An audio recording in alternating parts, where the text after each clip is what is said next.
Bom, e nesse momento, conversando conosco, o ministro da Educação, Abraham Weintraub, nos atendendo. Bom dia, ministro. Bom dia, Tiago. Bom dia, Josias. Bom dia. Grande prazer de estar com vocês. Bom dia a todos os ouvintes. Estou à disposição. Nós é que agradecemos. Bom, falando sobre, primeiro, essa questão digital. Esse projeto piloto deve indicar o quê? E os custos vão diminuir muito, o senhor falou ontem nos 500 milhões de reais, mas em relação às fraudes, o senhor acha que online o Enem terá menos fraudes? Eu acho que sim, porque o que acontece? Se você parar para pensar, o local mais adequado para você fraudar é na consolidação das notas. Fraudar na ponta é a parte mais difícil e a mais primária. O veículo em papel facilita a fraude, como acontece lá na ponta, é com microfone, ponto eletrônico, etc.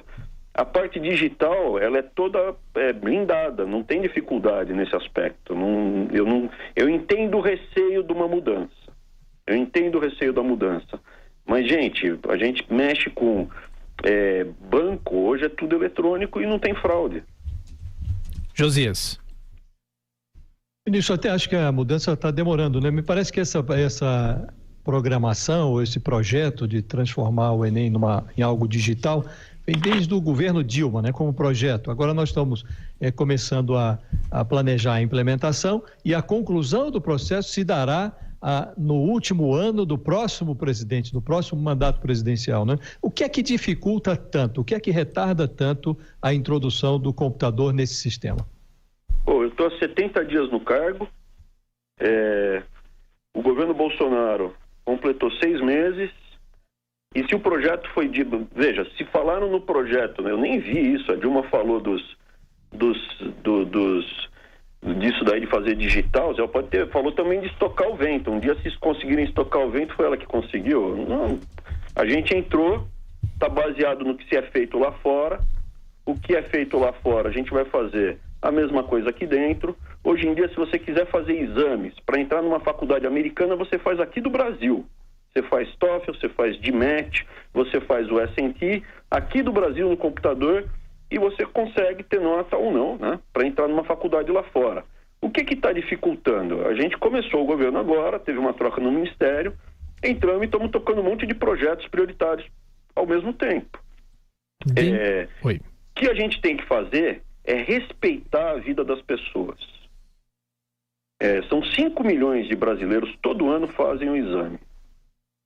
5 milhões de pessoas que se preparam para fazer o exame. A gente vai fazer uma mudança com 1%, começar com 1% do público total em 15 capitais. Se der para fazer mais, a gente faz. Mas a gente não pode cometer erros, não pode gerar desconforto, não pode prejudicar ninguém. Então, essa abordagem gradual é uma demonstração de respeito com a pessoa, com o brasileiro, com o meu compatriota que está lá na ponta. Essa que é a diferença do governo. Eu, há um ano atrás, estava em São Paulo na minha casa e estava, com perdão do meu francês, eu estava descontente com o governo e com a situação brasileira nos últimos anos. Eu parei. Não é agora que eu estou aqui que eu vou me comportar diferente. Eu vou fazer o que eu quero. Eu vou fazer justamente o que eu sempre quis, que o governo me tratasse com respeito e dignidade. Então, fazer gradual é para evitar que a pessoa que está aí na ponta, sofra. Então, a razão de fazer gradual é essa. Se der para fazer mais rápido, a gente vai fazer mais rápido. A nossa meta é 1%. Mas se a gente conseguir fazer 2%, com certeza que ninguém vai sair prejudicado, a gente vai fazer 2%. E se der para chegar antes do prazo, vamos chegar antes do prazo. Ministro, pergunta agora de Denise Campos de Toledo. Denise. Ministro, vamos falar então de dinheiro, né? Nós já tivemos aí vários problemas relacionados ao Ministério da Educação por causa de contingenciamento, e o governo sinaliza que talvez tenha que promover um novo aperto diante do baixo crescimento da economia. Eu queria saber como é que está sendo o gerenciamento, quais são as prioridades hoje da sua área em relação à melhoria mesmo de qualidade de ensino, a destinação de mais recursos. Como é que está lidando com o cobertor curto? Excelente pergunta, muito obrigado. Foge um pouco do escopo do Enem, mas eu vou aproveitar para falar uma coisa importante. Há 70 dias atrás, pouco mais de 70 dias atrás, eu virei ministro, logo depois veio o contingenciamento. Houve uma grita generalizada, urbi et orbi, muitos veículos de comunicação de massa falando que o corte de 30% ia paralisar as universidades do Brasil e os institutos de pesquisa. Não temos, passados esses 70 dias, não temos uma única universidade fechada. No federal, tem estadual, sob gestão de governos, um governador da oposição. Não temos uma única universidade federal sem luz. Não temos uma única universidade onde o bandejão dos alunos esteja paralisado. Então, o que houve?